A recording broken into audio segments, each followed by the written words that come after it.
कक्षा 6ठी से 10वीं तक संपूर्ण संस्कृत व्याकरण सहित इस चैनल पर पढ़ाई हुई है तथा रीड संस्कृत दोनों लेवल की प्रथम एवं द्वितीय दोनों भाषाएं इस चैनल पर पढ़ाई हुए हैं। आप चैनल की प्लेलिस्ट में जाकर के अपना अपना अध्ययन करें। श्री गणेशाय नमः। प्यारे बच्चों, इस वीडियो में कक्षा 10वीं संस्कृत पाठ्य पुस्तक का 15वां पाठ पढ़ाने जा रहे हैं। 15वें पाठ का नाम है आचार्योपदेश है। ये आपका 15वां और अंतिम पाठ है, यानी कि 14 के 14 पाठ हमारे चैनल पर पढ़ाए हुए हैं। ये 15वां है, 15वां भी अच्छे तरीके से पढ़ाने जा रहे हैं, यानी कि आप पूरी की पूरी संस्कृत पाठ्य पुस्तक हमारे चैनल पर पढ़ सकते हो। और अगर आप हमारे चैनल पर नए हो तो चैनल को सब्सक्राइब कर दीजिए, क्योंकि पाठ्य पुस्तक के अलावा संस्कृत व्याकरण भी 10वीं की सिलेबस के अनुसार पूरी की पूरी पढ़ाई हुई है। आप चैनल को सब्सक्राइब करके प्लेलिस्ट में जाकर के और कक्षा 10 संस्कृत पाठ्य पुस्तक जिसमें 15 पाठ मिलेंगे, और दूसरी प्लेलिस्ट है कक्षा 10 संस्कृत व्याकरण जिसमें पूरी की पूरी संस्कृत व्याकरण मिलेगी, वहाँ पर अध्ययन कर सकते हो। बहरहाल आचार्योपदेश शब्द के अंदर आपके गुण संधि आचार्य है प्लस उपदेश, यहाँ पर गुण संधि है। और आचार्यस्य उपदेश है, यहाँ पर षष्ठी तत्पुरुष समास भी है, आचार्य का उपदेश। तो इसका ये जो अपना लिखा हुआ आमुख, इसका अर्थ करते हैं, उसके बाद में अपने मुख्य पाठ की ओर चलते हैं। विश्व वाङ्मय यानी विश्व वाङ्मय यानी भाषा साहित्य के भाषा साहित्य में सप्तमी एक वचन वैदिक साहित्य से महत्वपूर्ण स्थानम अस्ति, यानी वैदिक साहित्य का महत्वपूर्ण स्थानम यानी स्थान अस्ति यानी है।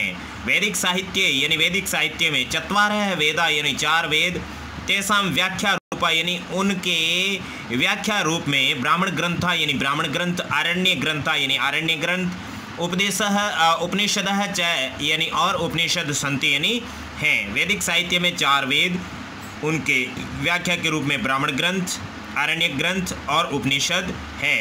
तत्र अष्टोत्तर एक शतानाम यानी अष्टोत्तर यानी 8 अधिक है, एक शतानाम यानी 100 के मतलब षष्ठी एक वचन है। उपनिषदाम षष्ठी एक वचन है, उपनिषदों की परिगणनम यानी गणना अस्ति यानी है। वहाँ 108 यहाँ पर लिखा ना 108, उसको संस्कृत में गए अष्टोत्तर एक शतानाम उपनिषदाम यानी 108 उपनिषदों की गणना है। उपनिषद कितने हैं? 108। कहीं कहीं पर 111 लिखे हैं, लेकिन आपके पाठ्य पुस्तक में 108 है, तो 8 ही आपको राइट लिखना है। परंतु प्रमुखाणाम 10 उपनिषदानाम पठन पाठनम सर्वत्र एव भवति, परंतु यानी लेकिन प्रमुखाणाम यानी प्रमुख 10 उपनिषदाम यानी 10 उपनिषदों का पठन पाठनम यानी पठन पाठन सर्वत्र यानी सभी जगह एव यानी ही भवति यानी होता है। लेकिन जो 10 प्रमुख उपनिषद है, तो आपको पूछा जाए प्रमुख उपनिषद कति संति, तो 10 ही है। कौन कौन से? ईशिके निकट प्रश्न मुंड मांडुक्य तितित्तर ऐतरेयश्च छांदोग्यम बृहदारण्यम 10, ये आपके 10 हो गए। कौन कौन से 10 है? श्लोक के अंदर लिखे देखो। ईश का मतलब ईशावास्योपनिषद, ईशावास्योपनिषद, ठीक है ना। ईशावास्योपनिषद पहला उपनिषद है और बहुत छोटा उपनिषद है। दूसरा है केनोपनिषद, तीसरा कठोपनिषद, चौथा है प्रश्नोपनिषद, और 5वां है मुंडकोपनिषद, ठीक है ना। और छठा है मांडुक्योपनिषद, 7वां है तैत्तिरीयोपनिषद, और 8वां है ऐतरेयोपनिषद, 9वां है छांदोग्योपनिषद, और 10वां है बृहदारण्य उपनिषद। ये आपके 10 उपनिषद हो गए। प्रस्तुत पाठ है यानी प्रस्तुत पाठ तैत्तिरीयोपनिषद है, यानी ये तैत्तिर का मतलब होता है तैत्तिरीयोपनिषद षष्ठी एक वचन की शिक्षावल्लीतः, यहाँ पर भी पंचमी है, शिक्षावल्ली से उद्धृत यानी लिया हुआ अस्ति यानी है। प्रस्तुत पाठ तैत्तिरीय उपनिषद की शिक्षावल्ली से लिया हुआ है। विद्या समाप्ति अंतरम, देखो विद्या समाप्ति कैसे हुआ? यह से पहले आधा अक्षर यह का ई बन जाता है, तय का ती बन गया, समाप्ति बन गया, यह के अंदर अनंतरम बन गया। विद्या समाप्ति के अनंतरम यानी बाद में छात्रस्य यानी छात्र का समापरिवर्तन संस्कारस्य यानी समापरिवर्तन संस्कार के अवसर यानी अवसर पर। समापरिवर्तन संस्कार क्या होता है? समापरिवर्तन संस्कार आपका 15वां संस्कार है, जो कि विद्या समाप्ति के बाद में विदाई समारोह, तो उसको समापरिवर्तन संस्कार कहते हैं। उसके अवसर पर आचार्य शिष्यम उपनिषद यानी आचार्य शिष्य को उपनिषद उपदेशति यानी उपदेश देता है। तस्यैव यानी तस्यैव उनका ही, यहाँ पर तस्य प्लस एव वृद्धि संधि है, वर्णनम यानी वर्णन, शिक्षावल्ली यानी शिक्षावल्ली, इत्यत्र यानी इस रूप में यहाँ अस्ति यानी है। ठीक है ना, उनका ही वर्णन शिक्षावल्ली के रूप में यहाँ पर है। अस्मिन पाठे यानी इस पाठ में, तस्य एव यानी उनका ही, सारांश यानी सारांश का उल्लेख है यानी उल्लेख अस्ति यानी है। इस पाठ में उनका ही सारांश का उल्लेख यहाँ पर है। ठीक है ना, केवल 6 लाइन का ये पाठ है। ये तो आपका अमुक है पाठ, अभी आचार्य उपनिषद के बाद शुरू होगा, अभी बताएंगे, लेकिन इसका एक बार हिंदी और बोल देते हैं, उसके बाद में 6 लाइन का पाठ शुरू करते हैं। विश्व वाङ्मय में वैदिक साहित्य का महत्वपूर्ण स्थान है। वैदिक साहित्य में 4 वेद, उनकी व्याख्या के रूप में ब्राह्मण ग्रंथ, आरण्यक ग्रंथ और उपनिषद हैं। वहाँ 108 उपनिषदों की परिगणना होती है, लेकिन प्रमुख 10 उपनिषदों का पठन पाठन सभी जगह ही होता है।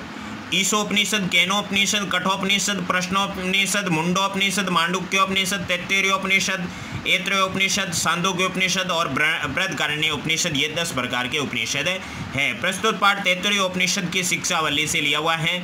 विद्या समाप्ति के बाद में छात्र के समाप्रवर्तन संस्कार के अवसर पर आचार्य शिष्य को उपदेश देता है।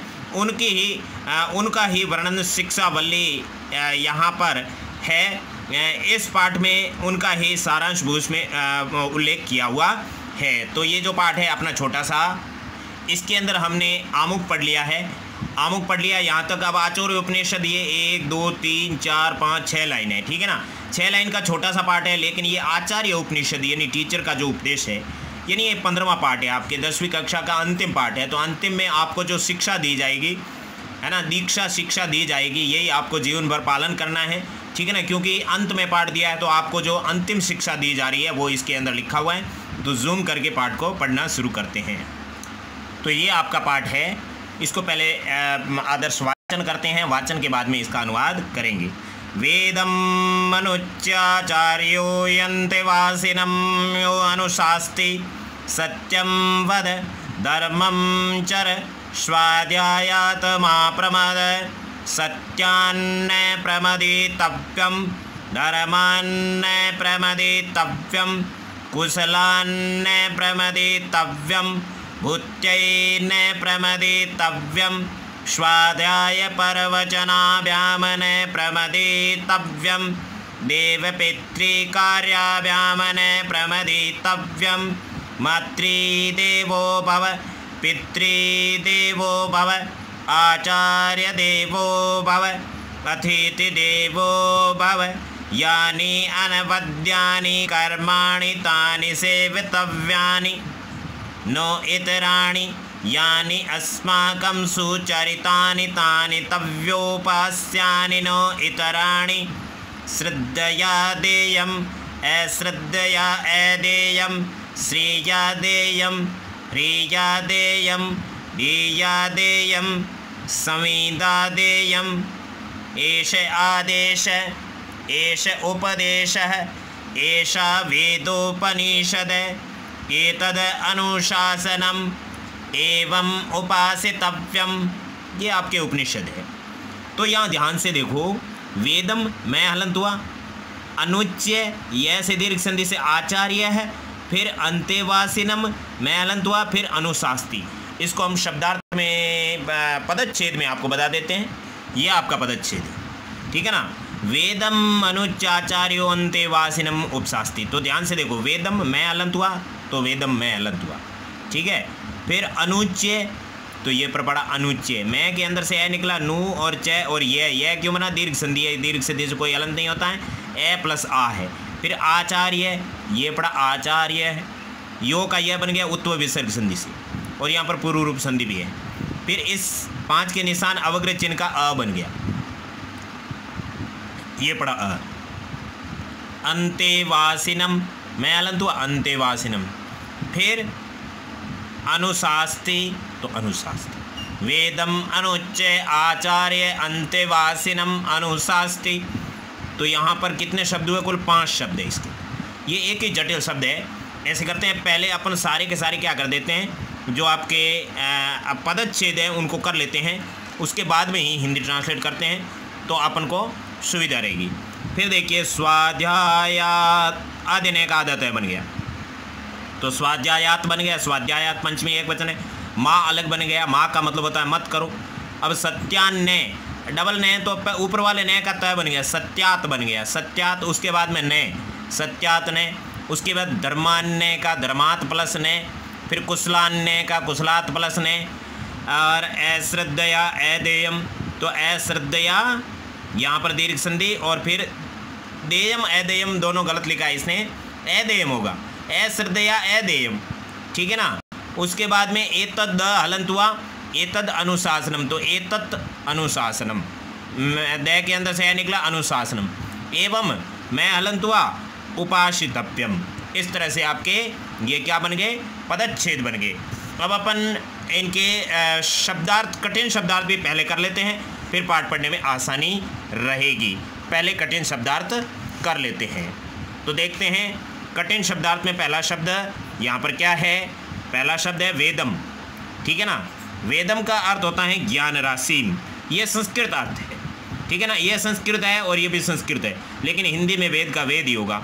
अनुच्चय, अनुच्चय का मतलब अध्याप्य या अध्यापनम कृत्वा, अनुवच अनु उपसर्ग है, और देखो अनुच्चय तो यहाँ पर उच्च, उच्च का मतलब वच, ठीक है ना। वच धातु से उक बनता है, देखो उक्ति के अंदर वच धातु कठिन प्रत्यय उक्ति के अंदर, तो उसी तरह से यहाँ पर उच्च उच्च बन गया। तो लेप प्रत्यय कहाँ पर आता है, जहाँ पर उपसर्ग होता है, तो अनु उपसर्ग है, वच धातु लेप प्रत्यय, उससे अनुच्चय बनता है। तो अध्यापनम कृत्वा यानी पढ़ाई करके, अनुच्चय यानी पढ़ा करके, ठीक है ना। आचार्य यानी गुरु, अंतेवासिनम यानी शिष्य, शिष्य को अंतेवासी कहते हैं क्योंकि वो अंदर रहते हैं, किसके आश्रम के अंदर रहते हैं, इसलिए उनको अंतेवासी कहते हैं संस्कृत में। अनुशास्ति उपदेशति यानी उपदेश देते हैं, अनुशास्ति अनु उपसर्ग है, शास धातु है, शास का मतलब होता है उपदेश देना, शासन करना। चर का मतलब आचरण गुरु, ये लोट लकार मध्यम पुरुष एक वचन है, आचरण करो। माँ यानी न या मत करो। प्रमदा है यानी प्रमाद करो, यानी आलस मत करो, प्रमद यानी आलस। प्रमदितव्यम यानी प्रमाद करनी यानी प्रमाद करना चाहिए, न प्रमदितव्य यानी आलस नहीं करना चाहिए। धर्मात यानी कर्तव्य क्रमण है, यानी कर्तव्य क्रम से, धर्म से। कुशलात यानी आत्मरक्षक कर्मण है, यानी अपनी रक्षा के कार्य से, कुशलता से, कुशलता कहते हैं एक्सपर्टेस। और भूत्य यानी ऐश्वर्य कर्मण है, यानी जो धन दौलत संबंधित कार्य होते हैं उसको ऐश्वर्य भूति कहते हैं। भूति का मतलब विभूति, संपत्ति। अब यहाँ पर जो आपका ये स्वाध्याय प्रवचनाभ्याम ने प्रमिदितव्यम, स्वाध्याय प्रवचनाभ्याम तृतीय विभक्ति एक वचन है, स्वाध्याय और प्रवचन से न प्रमिदितव्यम, आलस नहीं करना चाहिए। नियमेन स्वाध्याय प्रवचनम च अवश्यमेव करणीयम। मातृदेव पितृदेव आचार्यदेव अतिथिदेव भव, मात्रादय देवः यस्य स त्वं भव, अर्थात एते देवतात्वायत उपास्य, यानी इन सबको देवता के रूप में पूजन करना चाहिए। अनवद्यानि यानी अनिंदनीयानि अथवा प्रशंसनीयानि कर्माणि, है ना। अनवद्यानि यानी जो अनिंदनीय है मतलब प्रशंसनीय है, उसे अनवद्यानि कहते हैं, है ना। वदितुम योग्य वद्यम यानी बोलने योग्य जो वद्य है, न वद्यम अवद्यम, जो नहीं बोलने योग्य उसे अवद्य नहीं अवद्य कहते हैं। और अनवद्य का मतलब जो बोलने योग्य नहीं है, मतलब जो निंदनीय है, जो प्रशंसा के योग्य मतलब होता हो, ठीक है ना। न वद्यम इति अनवद्यम तानि सेवितव्यानि यानी सेवन करना चाहिए, उनको आचरण में लाना चाहिए। सुचरितानि यानी सुकर्माणि यानी अच्छे कार्य। इतनानि यानी अन्यानि यानी दूसरे, इतनानि यानी दूसरे। श्रद्धया यानी श्रद्धापूर्वक, देवम यानी दातव्यम यानी देना चाहिए, और अदेयम यानी कदापि न दातव्यम यानी कभी भी नहीं देना चाहिए।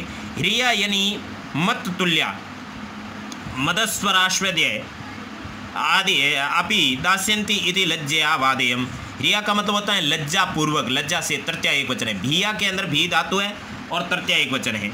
पारलौकिक भयेन वादेयम यानी पारलौकिक भय, भगवान के डर से, भैया का मतलब भगवान के डर से। संविदा यानी संवित मित्रादि कार्यम तथा वादेयम यानी संविदा देयम यानी मित्र आदि के रूप में देना चाहिए।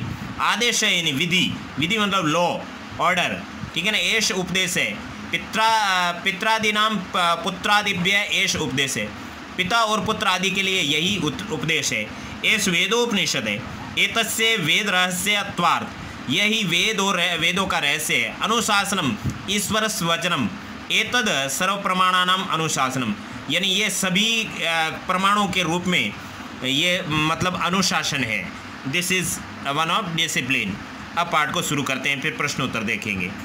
अब देखिए यहाँ पे वेदम यानी वेद को, अनुच्चय यानी पढ़ाकर, आचार्य है ये प्रथमा एक वचन है, आचार्य ने, अंतेवासिनम यानी शिष्य को अनुशास्त्री यानी उपदेश देते हैं, तो ने नहीं आएगा। वेद को पढ़ाकर आचार्य शिष्य को उपदेश देते हैं, अनुशास्त्री यानी उपदेश देते हैं। ये चीज़ समझ में आ गई। वेदम, वेद को द्वितीय एक वचन है, कर्मकारक है, अनुच्चय के अंदर अनु उपसर्ग है, वच धातु है और लेप प्रत्यय है। आचार्य है, प्रथमा एक वचन है, करता है। अंतेवासिनम, यहाँ पर द्वितीय एक वचन है, कर्मकारक है, अनुशास्त्री यानी उपदेश देते हैं। ठीक है ना। सत्यम वद, सत्य बोलो। देखो वदतु वदताम वदंतु, वद वदतम वदत। वद मध्यम पुरुष एक वचन है, लोट लकार है। लोट लकार में हमेशा ऑर्डर दिया जाता है, आदेश दिया जाते हैं। सत्यम वद यानी सत्य बोलो। धर्मम चर, धर्म का आचरण करो। यहाँ पर भी लोट लकार है, चरतु चरताम चरंतु चर, मध्यम पुरुष एक वचन। धर्म का आचरण करो। और स्वाध्यायात माँ प्रमदा है, स्वाध्यायात यानी स्वाध्याय से, सेल्फ स्टडी से, माँ यानी मत, प्रमदा है यानी आलस करो। स्वाध्याय से आलस मत करो, प्रमदा है माँ, आलस मत करो। अब यहाँ पर सत्यात न, सत्यात के अंदर पंचमी एक वचन है, सत्य से। न प्रमदितव्यम यानी आलस मत करो, न प्रमदितव्यम यानी आलस मत करो। प्रमद का मतलब होता है प्रमाद करना, आलस करना। धर्मात न प्रमदितव्यम, यहाँ पर भी, यहाँ कौन सी संधि मालूम, न डबल न आता है। धर्मात प्लस न, यहाँ पर अनुनासिक संधि है। ठीक है ना। जो अंतिम अक्षर है उसका द्वितीय पद का प्रथम अक्षर न है, धर्मात प्लस न, तो द्वितीय पद का प्रथम अक्षर पांचवा होता है, तो प्रथम पद के अंतिम अक्षर तय को भी न बना दिया, पांचवा बना दिया। ठीक है ना। संधि हमारे चैनल पे पढ़ाई, आप अच्छे से समझ करके समझ सकते हो कि कौन सी संधि में क्या होता है। धर्मात यानी धर्म से, पंचमी एक वचन। न प्रमदितव्यम यानी आलस नहीं करना चाहिए, यानी धार्मिक कार्य करने से भी आलस नहीं करने चाहिए। कुशलात न प्रमदितव्यम, यानी आपके पास जो कुशलता है, आपके खुद की रक्षा करने के योग्य आपके पास जो भी योग्यता है, उससे न प्रमदितव्य यानी आलस नहीं करना चाहिए, यानी अपनी एक्सपर्टनेस से कभी भी आलस नहीं करना चाहिए। मतलब यहाँ सीधा हिंदी अनुवाद है, कुशलता से आलस नहीं करना चाहिए। बुद्धि न प्रमदितव्यम, बुद्धि यानी कि संपत्ति के बारे में, वैभव के बारे में, अपने धन दौलत के बारे में आलस नहीं करना चाहिए। स्वाध्याय प्रवचनाभ्याम, स्वाध्याय और प्रवचनाभ्याम, व्याम का मतलब तृतीया द्विवचन, पंचमी द्विवचन। स्वाध्याय और प्रवचनों से न प्रमदितव्य ने आलस नहीं करना चाहिए। देव पितृ कार्याभ्याम, पंचमी द्विवचन। देवता और पिता के, माता पिता के कार्यों से आलस नहीं करना चाहिए। देवता और माता पिता के कार्यों से कभी भी आलस नहीं करना चाहिए, यानी उनकी आज्ञा का पालन करना चाहिए। अब यहाँ पर एक पैराग्राफ पूरा जैसा होता है, फिर यहाँ से दूसरी कुछ बातें शुरू होती हैं। मातृदेवः भव, माता देवता के समान है। पितृदेवो भव, यानी पिता देवता के समान है। आचार्य देवो भव, यानी गुरु देवता के समान होता है। अतिथि देवो भव, यानी अतिथि होता है वो देवता के समान होता है। ठीक है ना। गेस्ट जो बिना बताए आता है, ऐसे नहीं कि जो बुलाए हुए होते हैं वो मेहमान होते हैं, और जो बिना बुलाए आते हैं वो अतिथि होते हैं, गेस्ट होते हैं।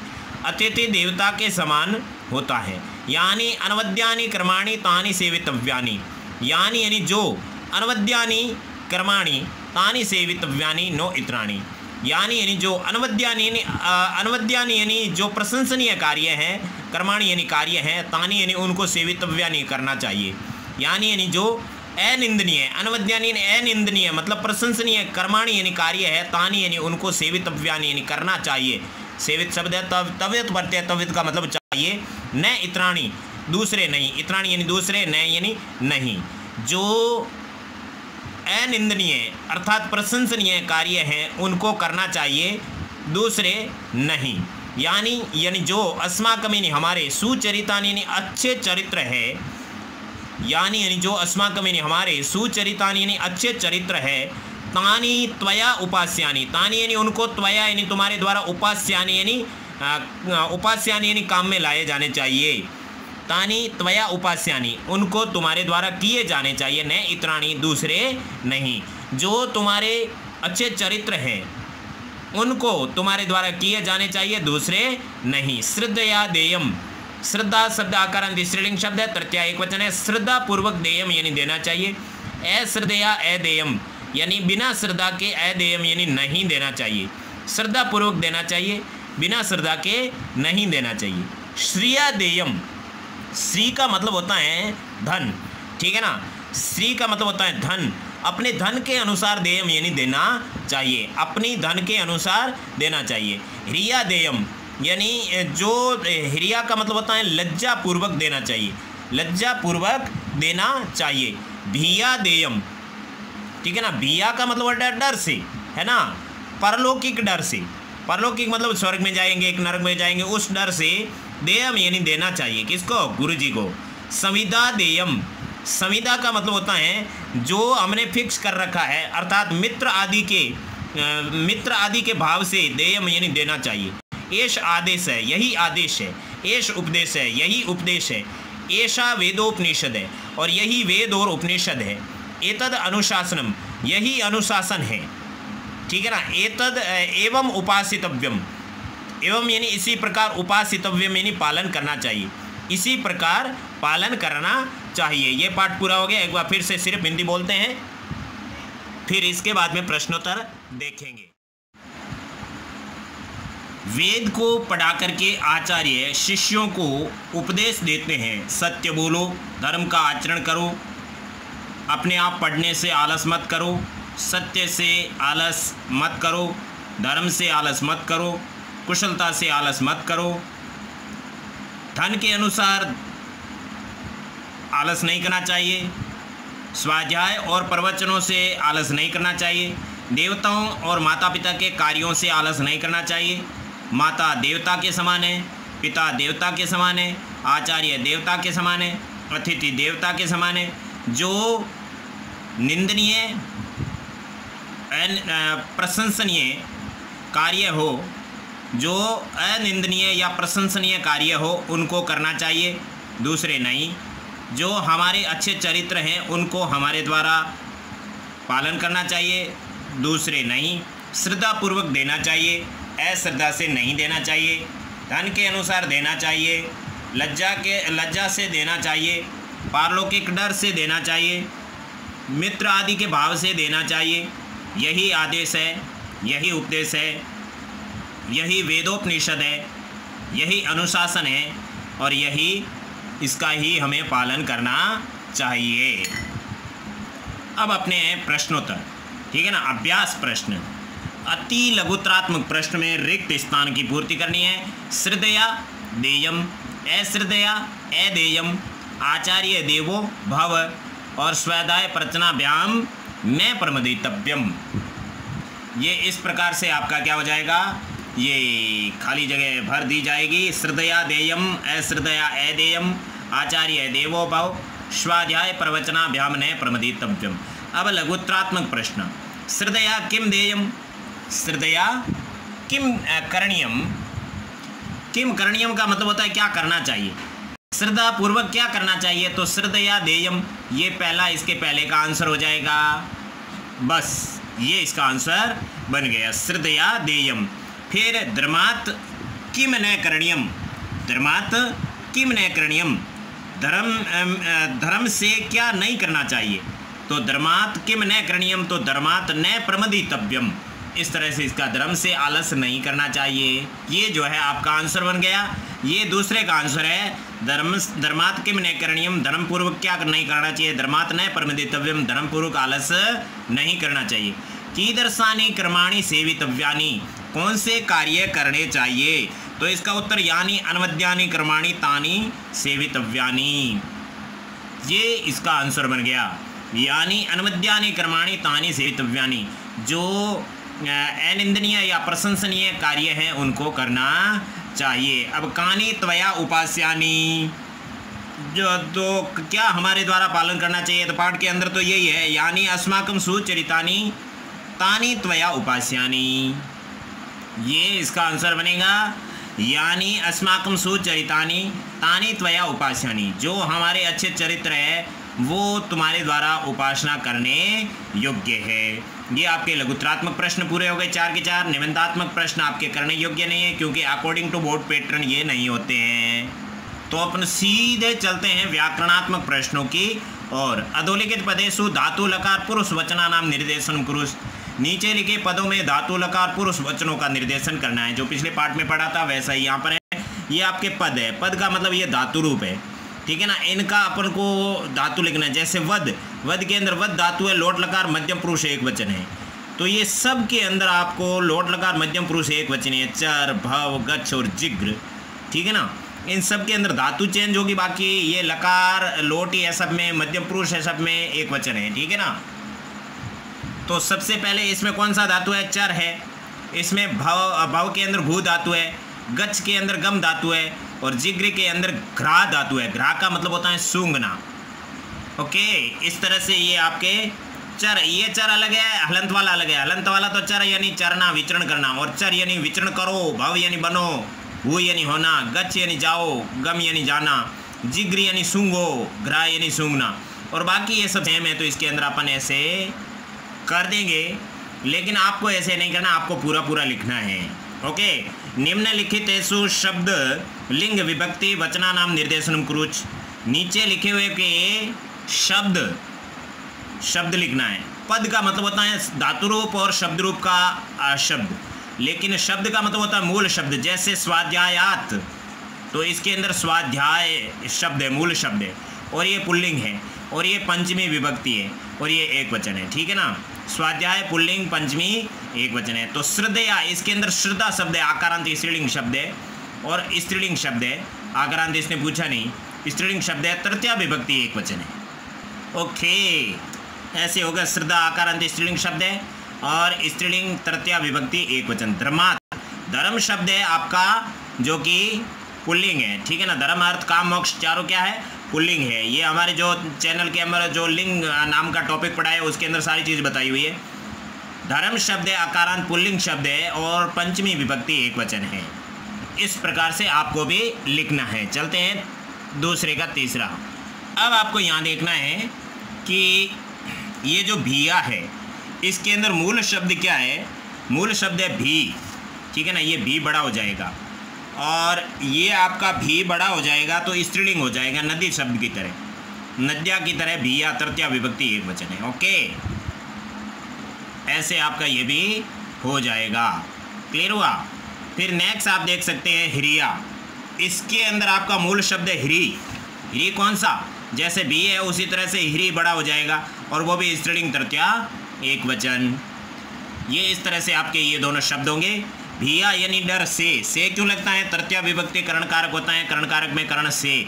रिया लज्जा से, ठीक है ना। तो ये भी तृतीया एक वचन है। सुचरितानी, ये आपका सुचरित शब्द है। तानी वानी ये सब है ना, ये नपुंसकलिंग शब्द होते हैं। तो नपुंसकलिंग के अंदर आपका ये शब्द है प्रथमा और द्वितीया बहुवचन का। ओके, इस तरह से आपका ये प्रश्न होगा। सुचरित शब्द है, अकारांत नपुंसकलिंग है, प्रथमा और द्वितीय दोनों हैं, बहुवचन है। क्योंकि सुचरितम सुचरिते सुचरत्यानि फलम फले फलानी फलम फले फलानी की तरह ये द्वितीय और प्रथमा दोनों बहुवचन है। ये कर्माणी के अंदर कर्मन शब्द है। कर्मन नकारांत नपुंसकलिंग है, प्रथमा द्वितीय दोनों बहुवचन है। कर्मन ऐसे सेम टू सेम हो जाएगा, जो ऊपर था वही है, लेकिन कर्मन शब्द है, नकारांत नपुंसकलिंग, प्रथमा द्वितीय बहुवचन। ये आपका दूसरा क्वेश्चन हो गया। अब आपके सामने है तीसरा क्वेश्चन। अधोलिखितेषु प्रत्ययस्य निर्देशनम कुरुत। नीचे लिखे में प्रत्यय बताने। प्रमदितव्य में प्रय उपसर्ग है, मद धातु है और तव्यत प्रत्यय है, लेकिन यहाँ किसी के उपसर्ग नहीं है।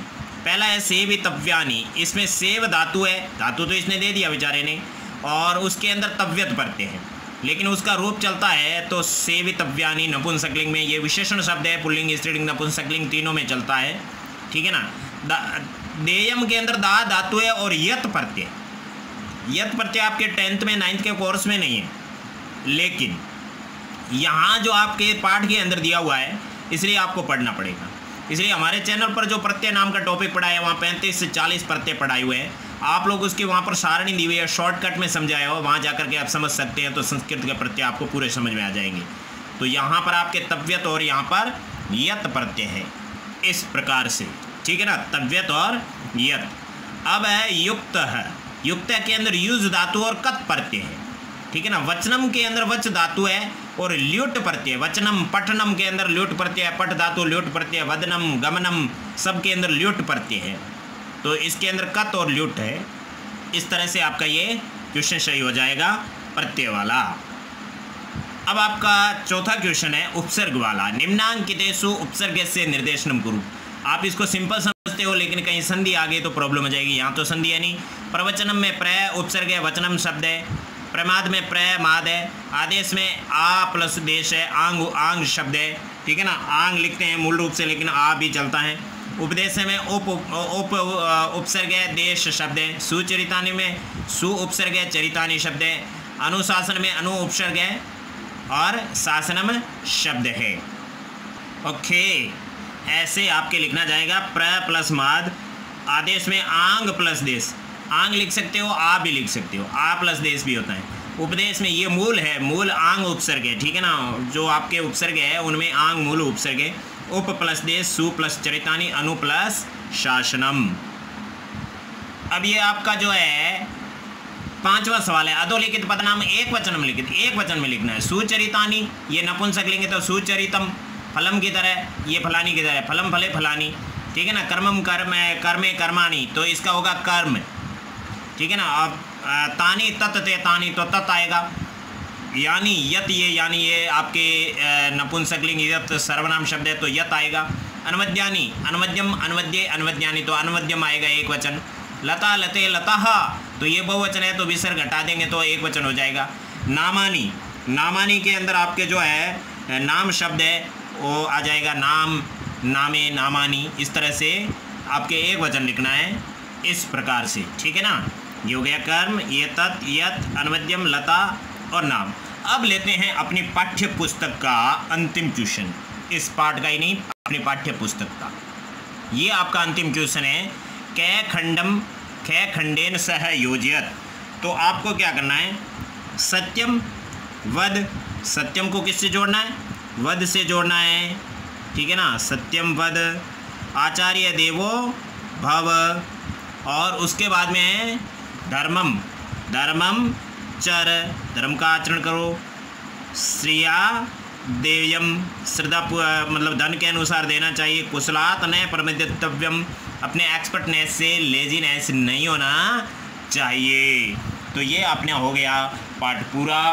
आपसे हम बार बार यही विनती करेंगे कि हमारे चैनल पर ये पाठ पूरा हो गया है, लेकिन जो अपठितावबोधनम कहो, चाहे आपके कोई भी ग्रामर का टॉपिक ले लो, वो सारे के सारे हमारे चैनल पर, ये सारे अपठितावबोधनम, ये 10 नंबर का है। आपके पहले पार्ट के वीडियो के अंदर आप देख सकते हो कि कौन सा टॉपिक कितने नंबर का है, और व्याकरण के सारे टॉपिक है।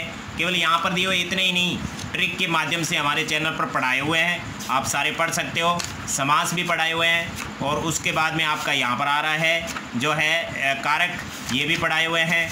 कारक बहुत अच्छे तरीके से पढ़ाए हुए हैं। उसके बाद में जो है आपके प्रत्यय हमारे चैनल पर बहुत अच्छे ढंग से पढ़ाए हुए हैं। अव्यय भी पढ़ाए हुए हैं, यहाँ तो बहुत कम है, हमने बहुत ज़्यादा तरीके से पढ़ाए हैं। वाच्य परित्रम, ये बहुत बड़ा अच्छा टॉपिक और भारी टॉपिक है, ये भी हमारे चैनल पर पढ़ाया हुआ मिलेगा।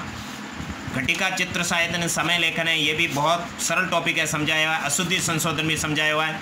इसके बाद में अगला तीसरा पार्ट आता है। ग्रामर का पहला पार्ट है अनसीन पैसेज, उसके बाद में दूसरा ग्रामर पूरा हो गया। अब रचनात्मक कार्य के अंदर ये लेटर वगैरह लिखना, इसका तरीका भी समझाया हुआ है।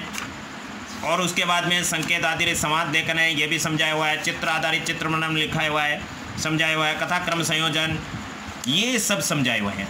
इसलिए आप लोगों को क्या है कि हमारे चैनल को सब्सक्राइब कर देना चाहिए, और पहले पाठ से लगाकर 15वें पाठ तक, और उसके अलावा संस्कृत व्याकरण भी पूरी पढ़ाई हुई है।